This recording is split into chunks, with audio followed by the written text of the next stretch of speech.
Welcome everybody to Meet My Friends.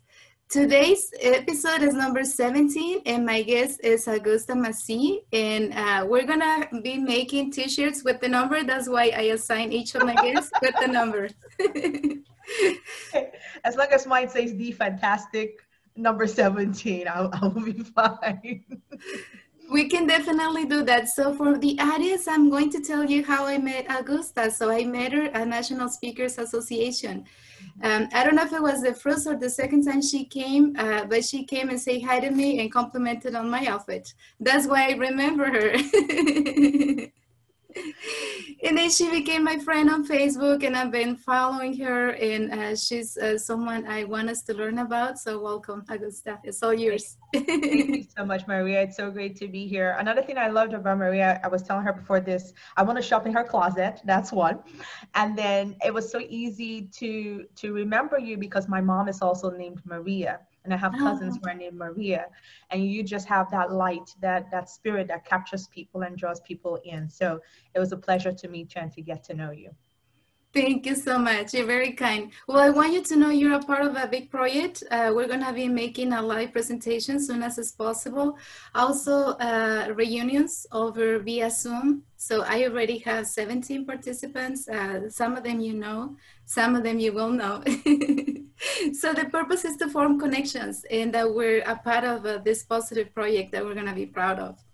Yes, I'm looking forward to it, and I'm so thankful to be here with you today. So fire away. I always do better when you ask me questions, and I'm happy to answer and share with your audience. Okay, I see that you have a lot of talent. So about your lawyer attorney activity that you do, I Okay. want us to know what kind of law do you work on, and what is your specialty? Okay, so great questions. So right now I practice in bankruptcy. I do a lot of Chapter 7 bankruptcy work. When I first started practicing law, I started out in bankruptcy. I externed for 3 bankruptcy judges while I was in law school. So bankruptcy was something that I've always enjoyed and did that from the beginning. Bankruptcy is one of those places that really fulfilled my mission while I went to law school. So I went to law school. I know it sounds so cliche, but I went to law school because I wanted to help people. And rather than be a nurse or a doctor, I can't stand the sight of blood. I just can't. I can't stand the smell of hospitals. And growing up in a Nigerian background and an African household, you're the one of 3 things. You're a doctor, you're a lawyer, or you're an engineer. So I did go the engineering route, tried that. It wasn't for me. I knew I did not want to be a doctor, nurse, or any of that stuff. I would faint in a hospital room, and so lawyer. And so it was one of the ways I wanted to help people. And in bankruptcy, you see people at their lowest, right? You see the entire submission of an individual based on numbers, right? You see how they spend, what they spend on, and it tells a lot about an individual based on their finances and how they spend their money. But to see them in that place and offer them a chance at redemption, offer them a chance to have a fresh start and live life anew. That was something that just really drew me to bankruptcy. There are not a lot of people who look like me who practice in this area as well. So many different reasons. And I believe in people. I believe in second chances. I believe a lot of us are not taught properly how to manage our finances.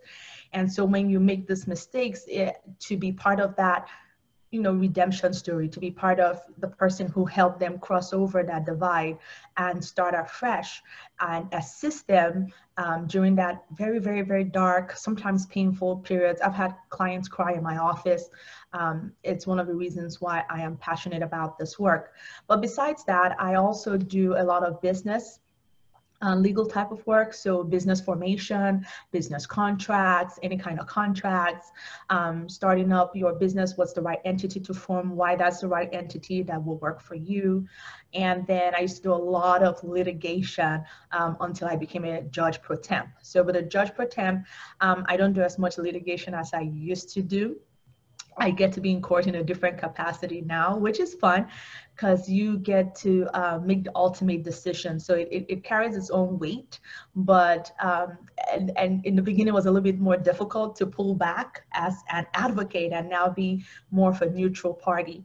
But so far so good, and I've been enjoying it since 2017. Do you have more clients now due to COVID situation?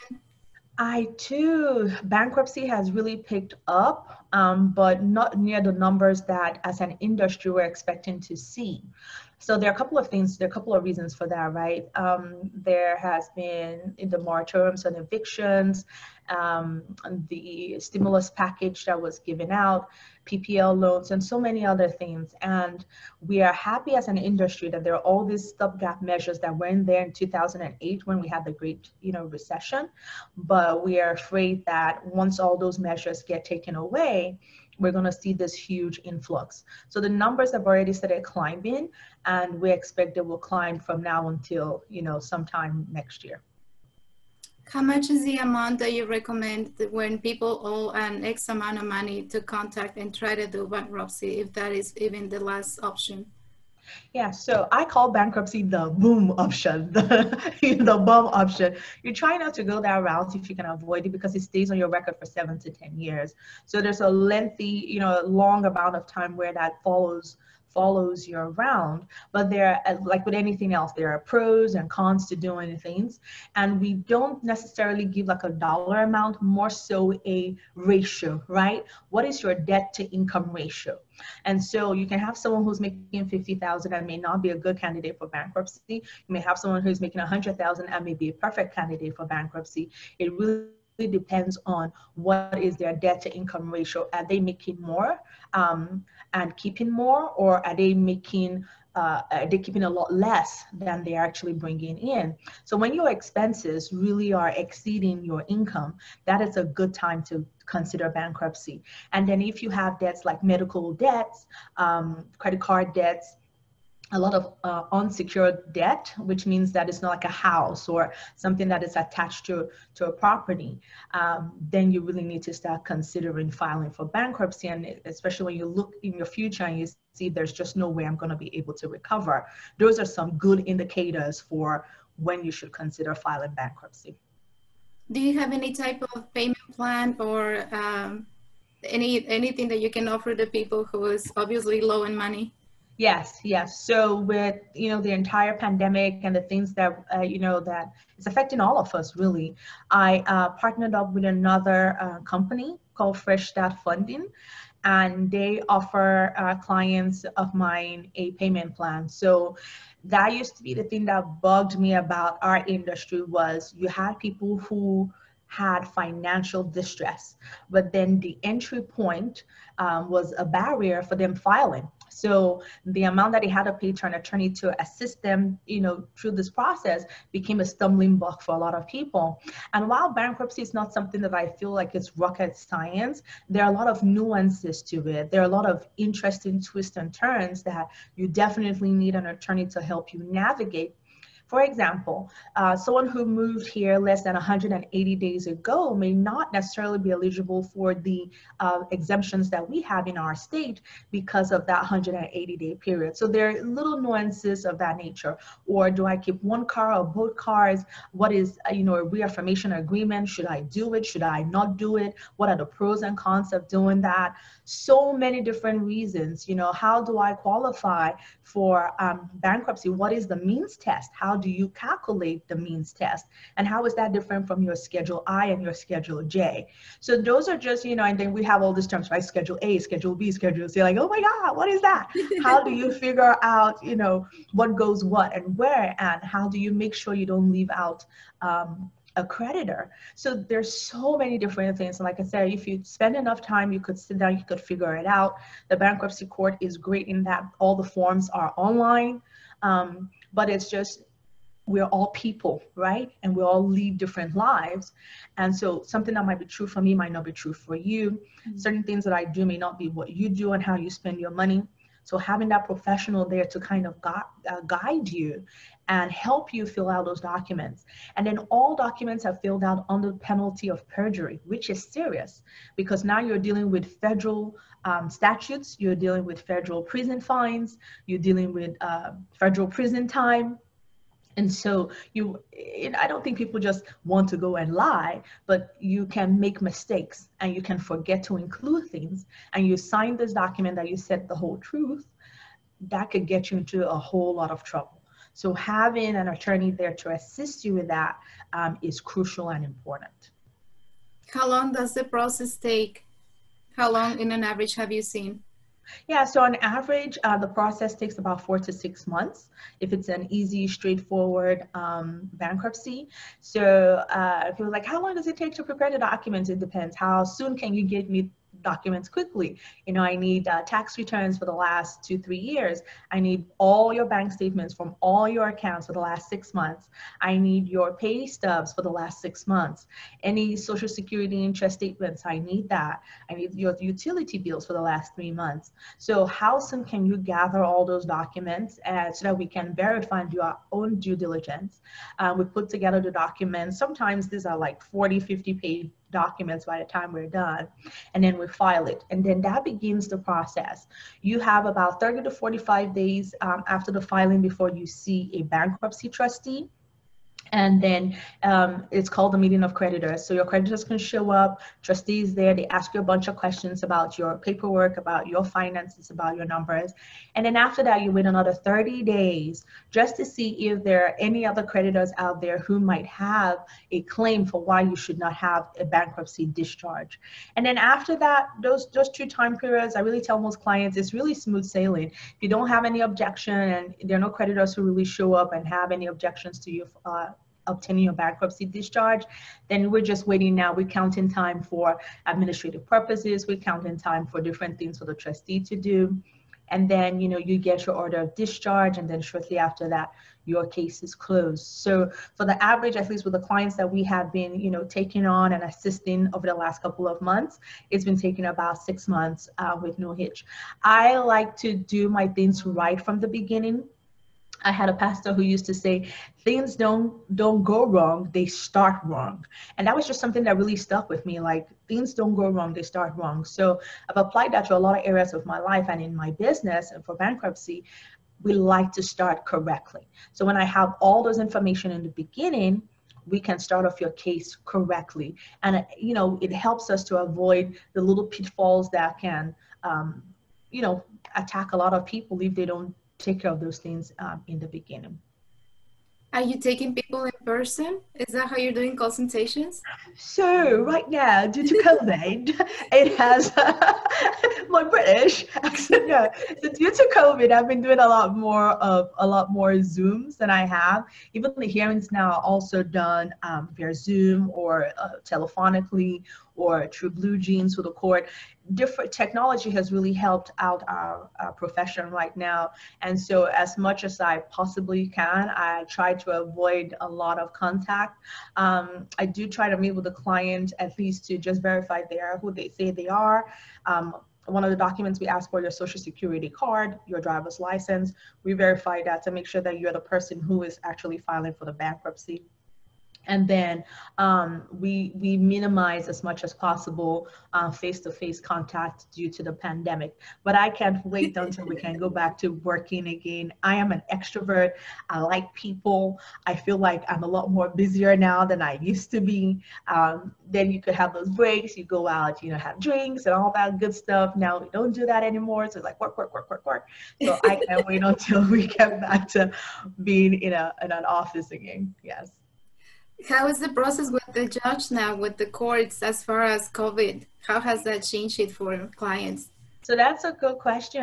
Court now is very, very interesting because everything is online, and you know, people make their appearances online. So it has been really just very, because you miss like being in the courtroom and having everyone in there, and for some cases you actually call witnesses and have them testify. You can watch their body language and things of that nature. And now you don't have that one-on-one interaction that you used to. I miss the court staff. It just, again, I'm a people person, so this has been, I'm tired of staring at computers, and I'm tired of staring at Zoom calls, but it is what we have to do right now. So we're doing and making the best of it.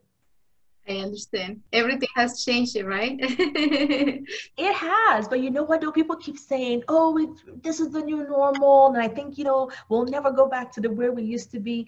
I think that is quite. I beg to differ. I stand in the camp that says we will go back to the way things used to be. It might be a modified version. It might now be the way things used to be. And then now all these pandemic alternatives that we have, like people who still want to do it virtually, we will still be able to do it.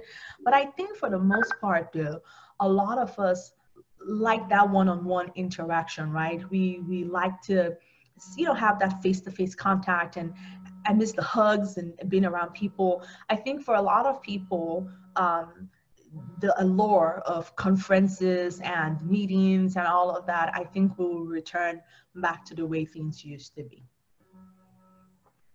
Yeah. I think I called you by mistake. That's calling me. I'm like, why is Maria? I was trying to silence my phone, and then I'm hearing the ring. I'm like, oh no. Do you have a twin that I don't know about? No, these things happen on the meeting, so it's pretty casual. Yeah, I was like, why is my phone ringing? I'm talking to Maria.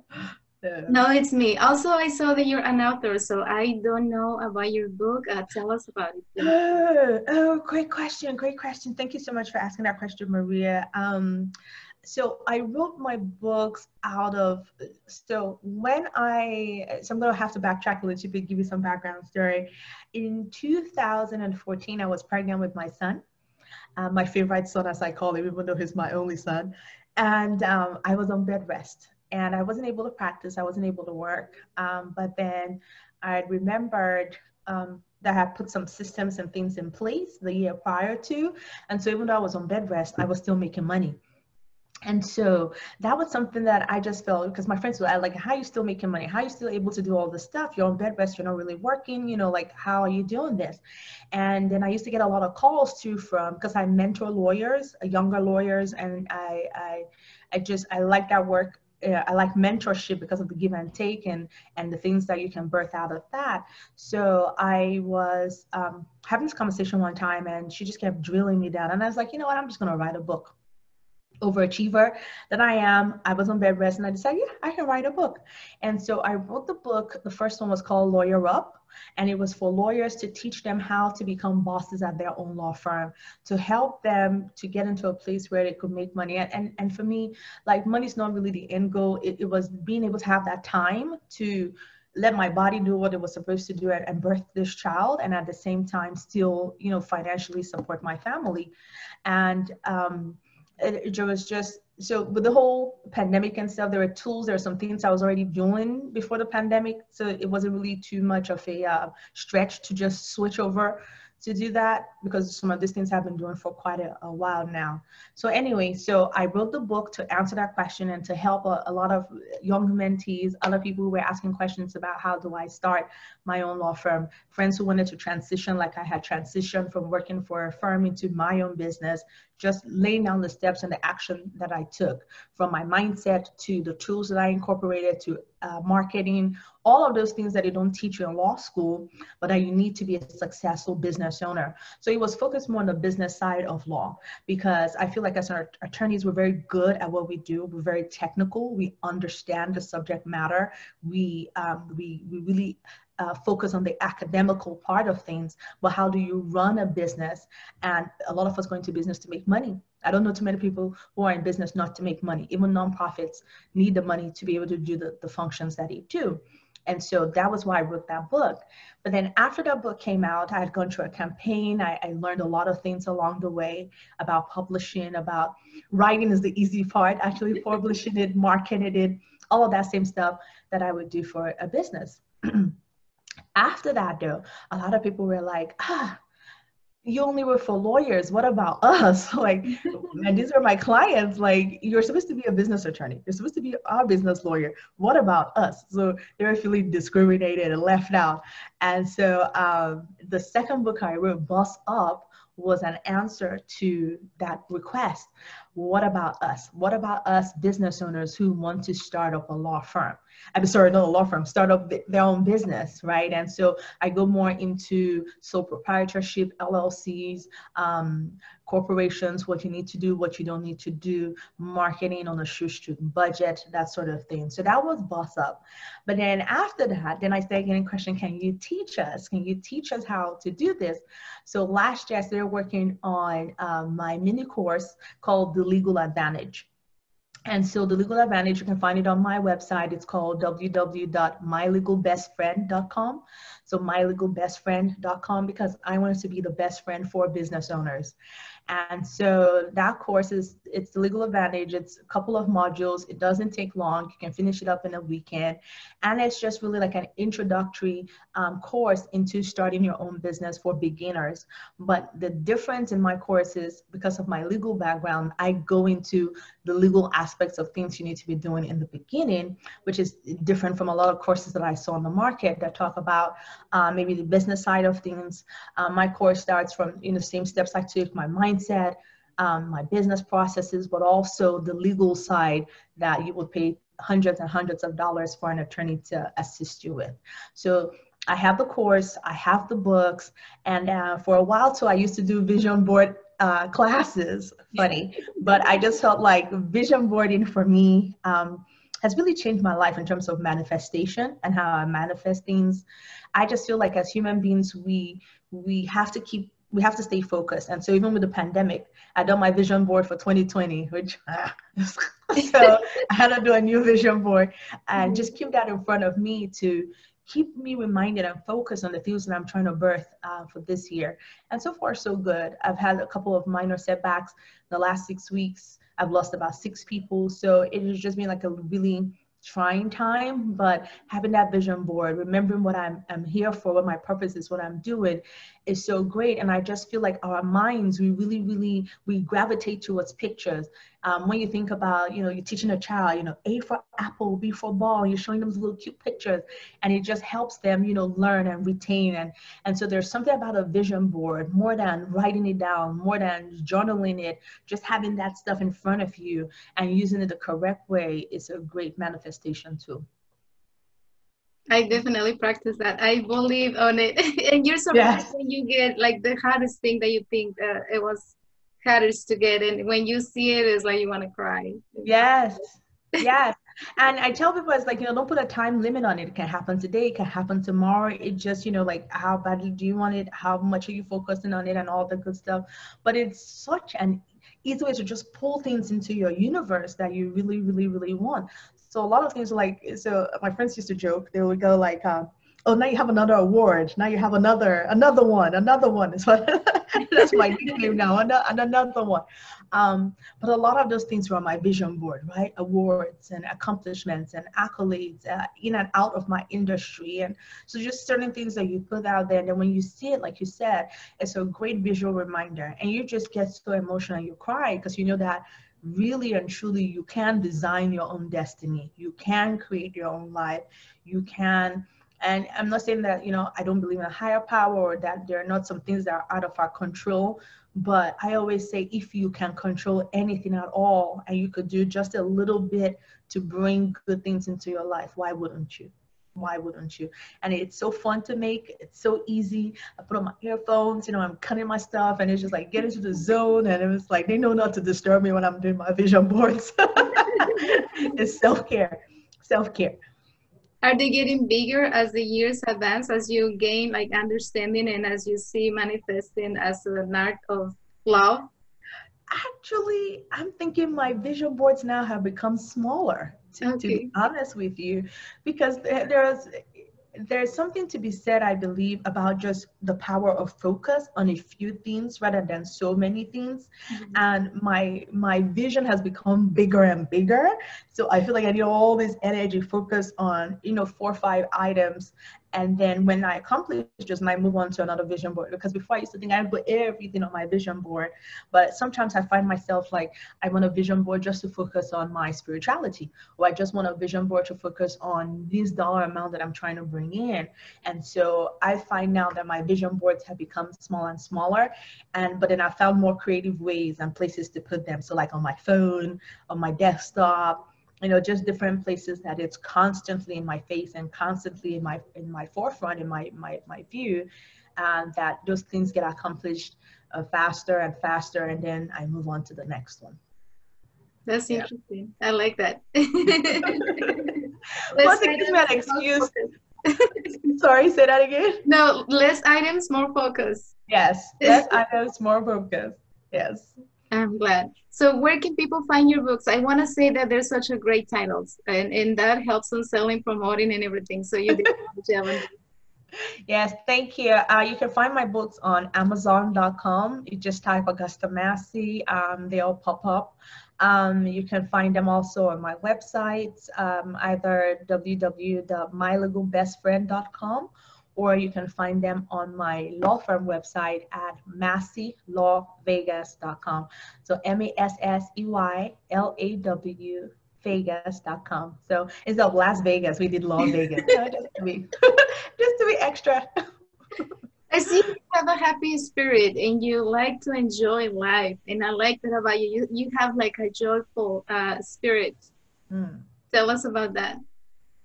I don't know. It's I tell people, if you find out my life story, you will see that I have been through a lot of adversity.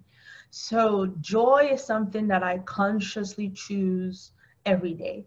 And I am intentional about my happiness, and I'm intentional about my joy. And it doesn't mean that I don't experience pain or that things don't happen to me. Like I said, I've lost at least 6 people since the end of July. I'd gone for my father-in-law's funeral, came back, find out that I lost another colleague at the college. So there have been, it's not always rainbows and sunshine, but I feel like we can all choose consciously to be happy and to be joyful, to have a joyful spirit. Um, and again, I have been through so much adversity, so I've seen what it looks like. I've seen the depression, I've seen that, and so I'd rather choose this side where things are good, where things are happy, and I feel that things are always happening for me, things are always happening for my good. There's a lesson to be, learned in every experience, and I just try to practice a positive attitude. It doesn't always come easy. There are some days where I don't want to talk to the world. I felt like that for the past couple of weeks. But coming back out again, I just have to remember that as a human being, it's okay to give myself that grace, right? It's okay to know that, and not just me, anybody else. It's okay to know that there will be some dark days. Adversity comes to us all. It's what do we do on the other side of that? What do we choose on the other side of that? That really, really matters. And so for me, every day that I get a chance to breathe, every day I get a chance to impact anybody, any day that I get to inspire people with my story, any day I get to help people through my legal work, any day that I get a chance to do what it is that I do, is a day to be joyful. I woke up the other day and someone had bought my book online, and I was excited. I was like, yay, this is why we do what we do. Another person impacted, and they reached out and we talked briefly. But this is the reason why I do what I do. And so I try to also practice gratitude. Like, I'm grateful for the person who found my book. I'm grateful for you reaching out, and for us doing this. I'm grateful for whoever is going to watch this, and hopefully it inspires them. And I think once you do that constantly, it gets you to a place of just being joyful. Life is fun. It really is. And we get a chance to live it. And it's ours. It's our precious gift. We get a chance to decide. We get a chance to use it. We get a chance to determine how it goes. And I just find something so fantastic about that. Animals don't get to do that. So No, No, but You're we get to, special. I can sense energy on people. So when I saw you, you have like this bright energy, right? But you have this smile. And it's something I can hear on the vibration of the voice of a person when they laugh. And you Mm. have that. It's this high vibration of love. It's like I can sense that you love yourself. But it's not just like something superficial. It's more of a deep connection with divinity inside you, but also with life. Like you have this enjoyment and this like appreciation for life and for everything that you come in contact with. And I sense that. And even now that we're talking, that's what I feel like I need to tell you. Ah, thank you. Thank you. I feel like I should say namaste. Yeah. Thank you, Guru Maria. Yes, life is good. It can be good. It has its ups and downs, but that's what makes it interesting, right? That's what makes it interesting, and that's what makes it life.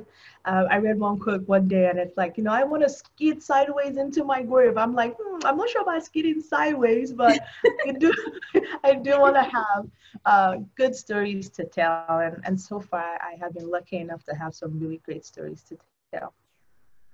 How does having a son make you feel? Because I see a lovely mother, right there. Like it's almost like I went through your pictures and I see myself. Like when I can see myself in you, I can feel how you feel.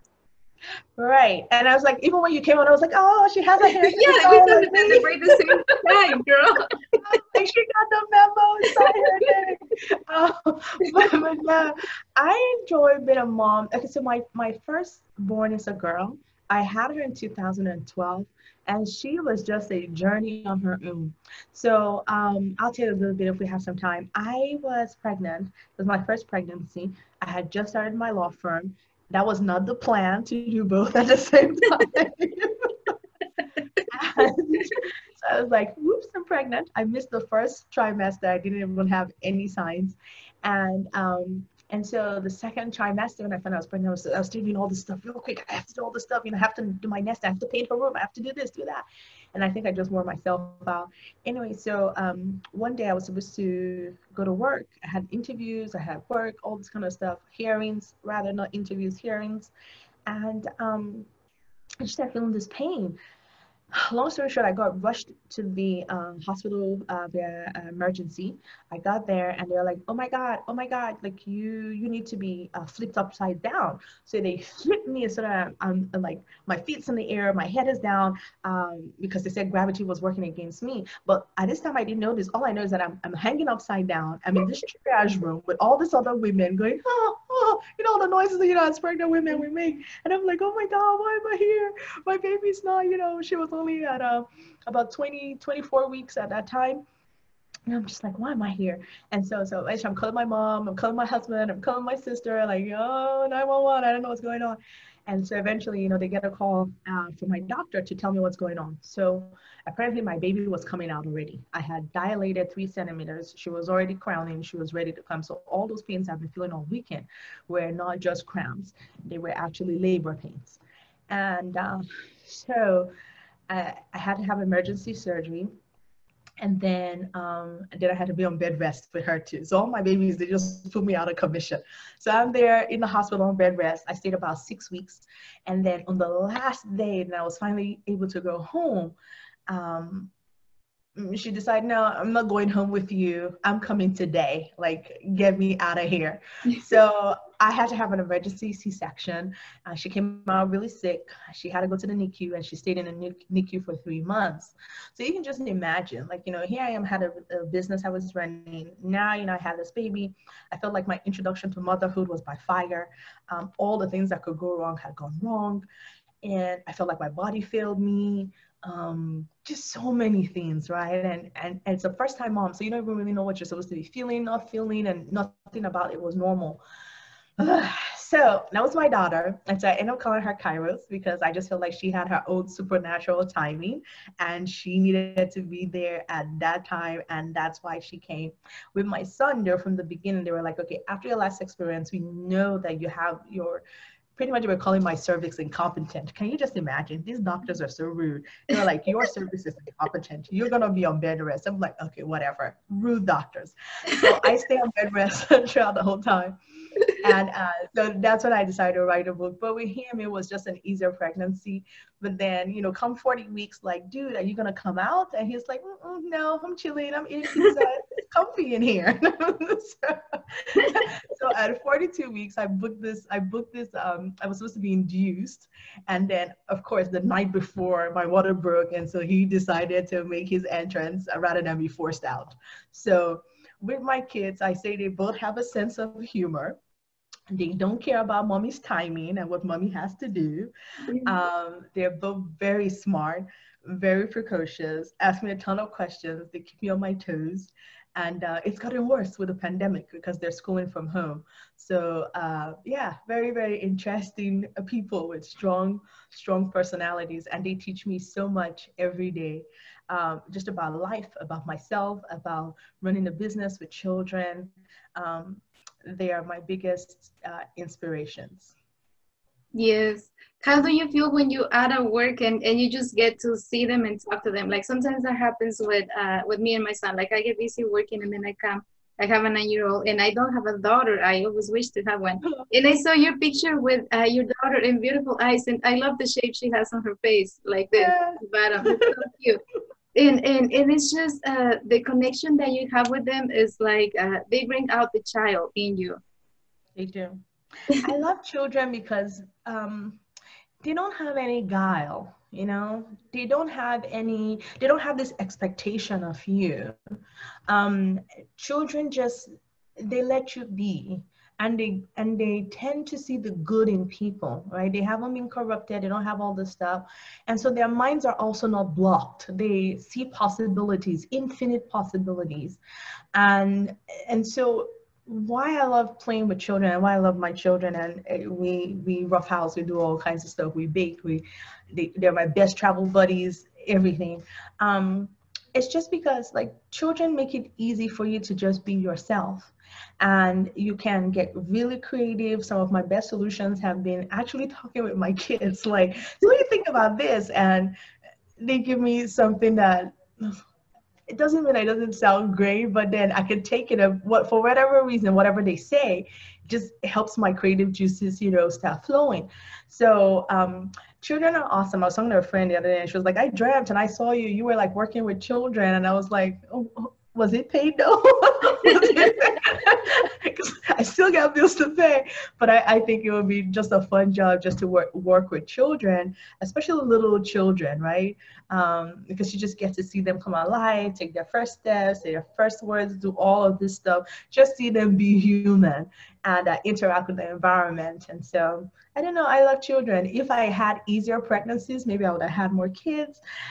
Pregnancies were not so kind to me, so I think I'm good. I think I'm good for now. I think adoption is an option, you know, also. It is, and it's something that I've always gone back and forth with. But we'll see. You never know with life, right? We'll see. Yeah, I think you'll have to consult them and see what they think about it. My son already said yes. He wants more Oh, siblings. that's So good. he wants more siblings. So I already know his answer is yes. His older sister, yeah, I can see her saying yes too. We just need to get daddy on board and mommy on board because I don't know. I don't know It's a yet. lot of work. If they're on diapers, it's a lot of work, and It it is. takes a couple of years to get out of those. It is, and the sleepless nights, and you know all of that is, it's a lot of work. It's a lot of commitment. It really is. I have enjoyed playing with my friends' kids and be like, here you go, here you go back. That has been fun. It's always fun when you can give them back. But when they're in your house, they eat all your food and they ask you 100 million questions. So. They do, definitely. But it's like they bring the best out of you because there is no blocks on the connection. Absolutely. And, you know, there's the bond and there's, you know, honestly, they really are my motivators and my cheerleaders. Like I was complaining today, I was like, oh, my back. And my daughter brought a pillow. And I was like, just those random acts of love, right? That just make your heart melt. And, or my son always seems to know when I need a hug. My daughter too.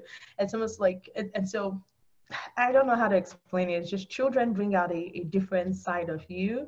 And I feel like I grew up a lot when I had them. than before I did. So this is a mature version of me. That's beautiful.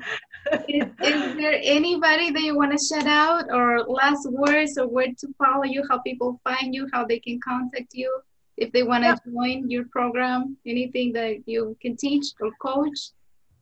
First, I just wanted to say thank you so much. Thank you so much for working with me and my crazy schedule and just to be here on this platform with you. It's an honor and a privilege to be able to call you friend. For anyone who wants to reach me, I am on LinkedIn as Augusta Massey, on Facebook as Augusta Massey. My law firm is www.masseylawvegas.com. My other website is www.mylegalbestfriend.com. And you can find my courses, my books, Boss Up, Lawyer Up on Amazon. You can find my course, The Legal Advantage, on my website. And I look forward to connecting with you in several different capacities. I can help with not just bankruptcy, but if you're thinking about starting your business and how do you go about doing that, especially in our state, I will love to talk to you and I will love to help. So thank you again, Maria. I really You're appreciate it. welcome. I know you're super busy and you're free to end it anytime, but I also want to tell you that you're welcome back. And I have a couple other shows that you might want to join when you have time. I will explain to you, or you can look at the other videos. But there is room for more. And I'll be doing also 21 days until Christmas.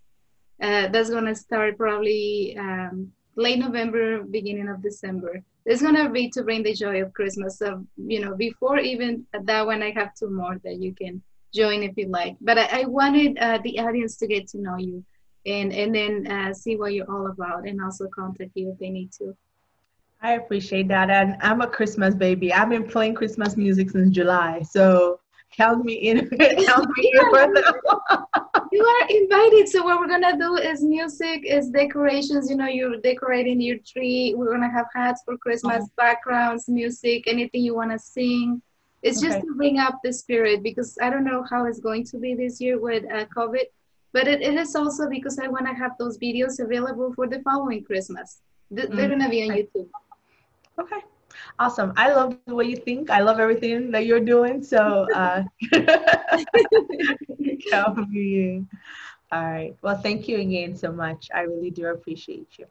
Oh, you're welcome. Thank you for taking the time. You're the first lawyer attorney that we have in here, so it's good. You're a pioneer on me, my friend. All right. Bye. Bye.